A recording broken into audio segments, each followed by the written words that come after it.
Yo, what is good, YouTube? Krishan checking back in with another video. Let's start this video off with some Hadi Choopan. Now, I'm pretty sure all of us have been wondering when are these updates from Hadi Choopan of when he's wearing this red tank. Hadi revealed these are actually from 7 weeks out. So he's been pretty much chopping up this video, releasing piece by piece, week by week. But this was Hadi at 7 weeks out from this year's Olympia. But it seems like every prediction video I watch gets crazier and crazier, but I haven't seen anyone place Hadi Choopan outside of their top 3. A lot of people have him fighting for the title.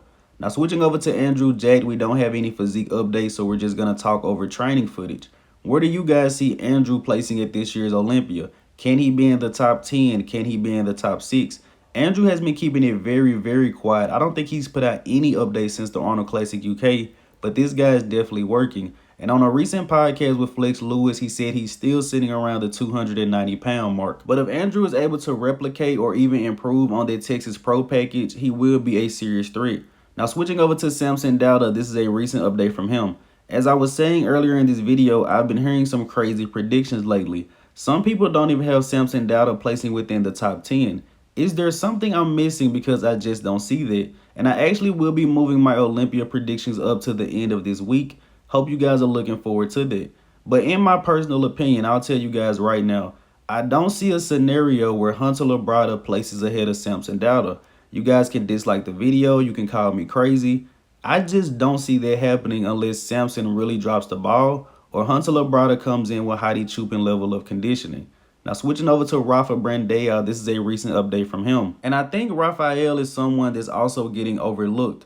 In case you guys forgot, just last year at the Romania Pro, he did beat Samson Dauda. Now Samson has grown a lot since then. He isn't the same person anymore, but we still have to take that into account. If Rafa Brandão is able to come in absolutely peeled, who's to say he can't find himself in that top 10 or near that? Let me know in the comment section below, where do you guys see Rafael placing at this year's Olympia?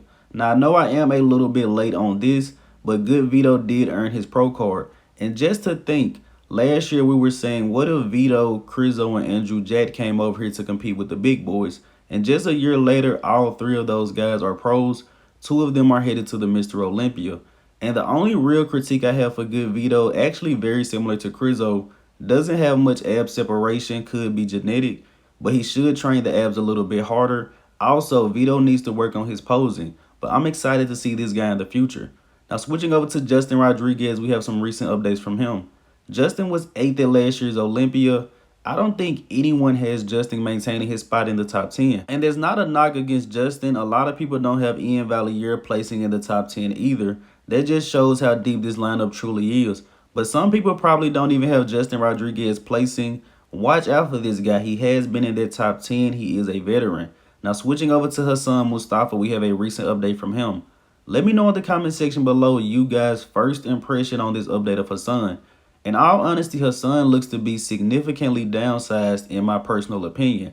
And I only say that because Hassan's head looks massive and that only happens once guys lose size. Or do you guys think Hassan is just a little bit flat here? But after Hassan won Puerto Rico and Orlando, everyone was saying this guy can be in the top 10. But since all of these other guys have qualified, I haven't really heard Hassan's name. Now switching over to Classic Physique, we have a recent physique update from Ramon Dino. And there's still a little bit of back and forth about who's going to place higher at this year's Olympia between Ramon Dino and Urs Kalasinski.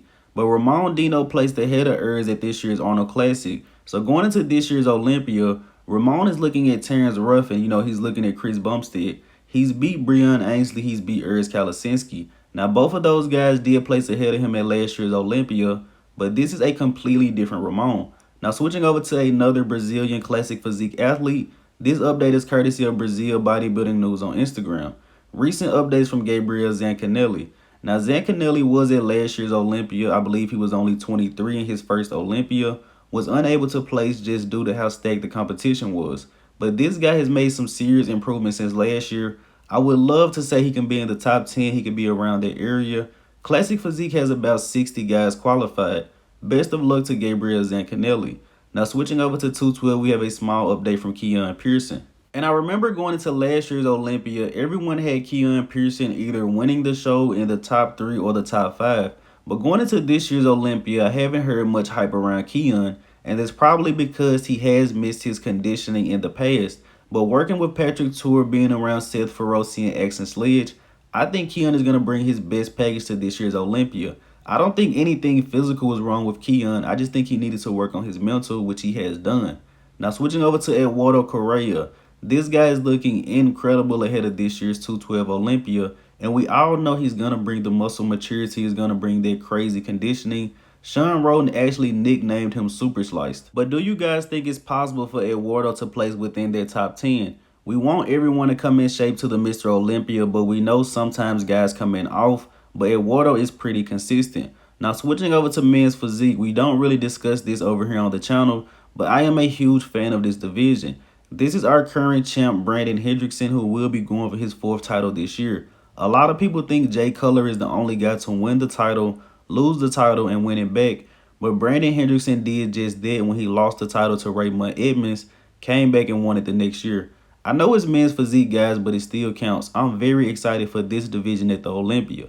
And ending this video here with the archive of the day, you guys let me know in the comment section below which legendary bodybuilder is this. And as always, I hope you guys did indeed enjoy this video. If you haven't done so already, be sure to like the video and subscribe to the channel. I'm Krishan from Go Fitness, and that's it. I'm out.